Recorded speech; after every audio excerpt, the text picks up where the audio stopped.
달속에 사는 김동숙입니다. 제가 3차 신경을 통해서 너무 고통을 많이 겪어서 지금 건국대 병원에서 수술을 했는데 치료가 잘 되고 세상 살 것만 같아서 제가 이렇게 마이크를 잡게 됐습니다. 한 6개월까지는 치과에서 치료를 받았습니다. 받았는데 치료가 안 되어서 치과 병원으로 가라 해서 이제 치과에서는 3차 신경이라고 한 걸 모르고 치과 병원에서 3차 신경이라는 건 변명을 진단하더라고요. 그래서 뭐 여러 군데 신경과 약을 많이 먹었는데도 치료가 안 되었습니다. 이 병원 저 병원 수없이 많이 다녔었어요. 잇몸 아래 잇몸이 아프기 때문에 식사를 전혀 못하고 자극 있는 걸 입안에 넣지를 못했어요. 양치질도 못하고 먹는 것도 아주 부실했습니다. 근데 계속해서 우유, 미숫가루, 또 계란 삶은 거 이렇게 음식을 입에 넣어가지고 씹지 않을 정도로 그런 음식만 먹고 2017년도 12월부터 한 3, 4년간은 밥을 못 먹었어요. 바람만 싹 지나가도 아플 정도라요.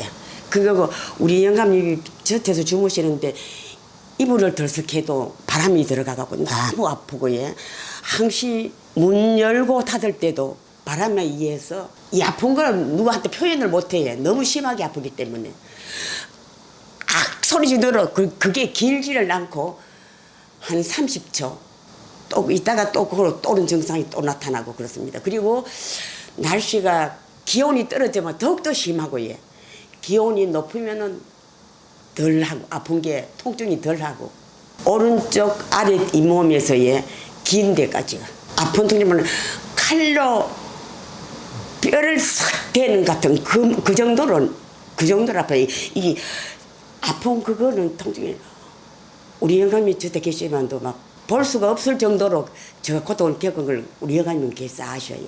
신경과 병원은 여러 병원 대구 시내 거진 뭐 전전긍긍 다 했고 건국대 병원에 약을 먹고 나서는 조금 서서히 괜찮다고 또 다시 아프더라고요. 그래도 완전치 않아서 선생님께 말씀을 드려서 더 좋은 방법이 없나 물으니까 이제 시술을 하라 해서 시술을 했었거든요. 시술하고 나서는 한 6개월 괜찮다 하기보다도 통증이 조금 약했었어요. 그리고 2003년도서는 너무 심하게 통증이 다가와서 수술을 하게 됐습니다. 선생님께서 치약으로 이를 닦아보라 하대요. 근데 수술하고 나서 자극성 있는 거 치약이 들어가도 괜찮았고요. 또 식사가 나왔는데 깍두기 전에는 깍두기 같은 거 못 먹, 입에 아예 칠 안 했어요. 그래 그걸 갖다 점여가지고 먹었는데 그것도 먹을 수 있었어요. 사과 같은 걸 껍질만 깎고 이렇게 항시 숟갈로 파먹었는데 이제 그 자체를 갖다가 씹어 먹는 그것만 해도 저는 뭐 부활되는 것 같죠. 그렇게 좋아요. 아프지 않고 잠을 충분히 자고 수술하기 전에는 잠을 못 잤어요. 잠깐 영감이 일어날까 싶어도 살못이나도 또 아시더라니까 잠깐 잤지. 수면이 많이 모자랐어요. 생각의 변화가 제가 너무 고통스럽게 그 3차 신경이 오고 나서 너무 고통을 많이 겪어서 이렇게 변화가 많으리라고 생각을 못 했었어요. 저같이 고통을 받는 사람을 위해서 막 곳곳이 다니면서 전하고 싶지요.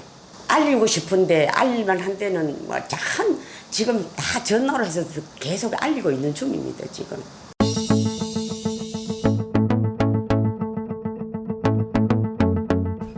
안녕하십니까. 저는 건국대학교병원 신경외과의 이현석입니다. 저는 최근에 3차 신경통으로 저희 병원에서 치료받은 김동숙 환자의 사례를 통해서 3차 신경통에 대해서 어떤 방식으로 어떻게 치료를 하고 있는지 말씀드리려고 합니다. 김동숙 환자는 전부터 오른쪽 얼굴이 아파서 오랫동안 고생을 하였던 분이고 그 병으로 여러 병원을 다니면서 약물 치료, 주사 치료 등 여러 가지 치료를 많이 받았었습니다.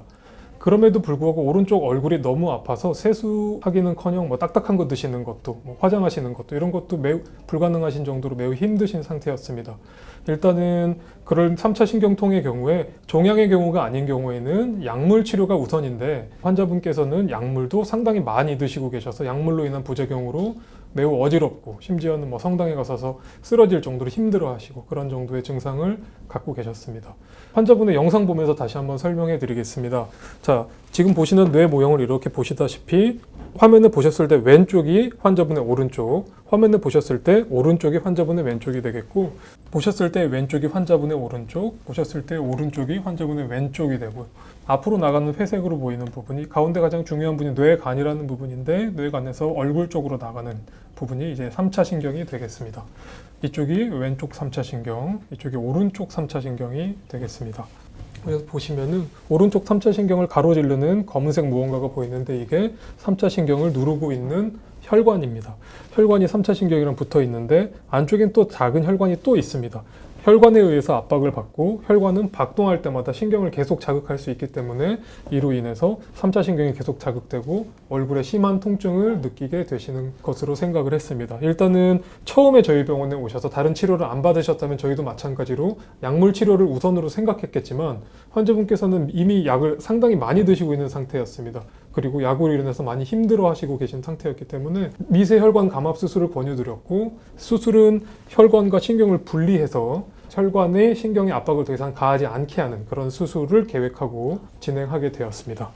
지금 이게 김동숙 환자의 수술 소견입니다. 지금 보시면 앞으로 이렇게 진행하고 있는 하얀 것이 3차 신경이고 3차 신경의 아래쪽과 위쪽에 보시면 굵은 정맥이 있고 앞쪽에는 또 동맥이 있습니다. 이 두 개가 신경을 위아래에서 자극을 했기 때문에 환자분은 아주 심한 얼굴 통증이 있었던 것이고 이 두 개를 감압하는 것이 수술의 목적이고 계획한 대로 수술을 진행하였습니다.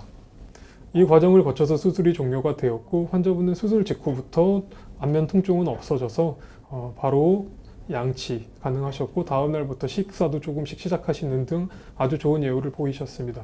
그리고 환자분은 지금 외래에 오고 계시면서도 이전에 드셨던 3차 신경통 약제 드시지 않으면서 잘 지내고 계십니다.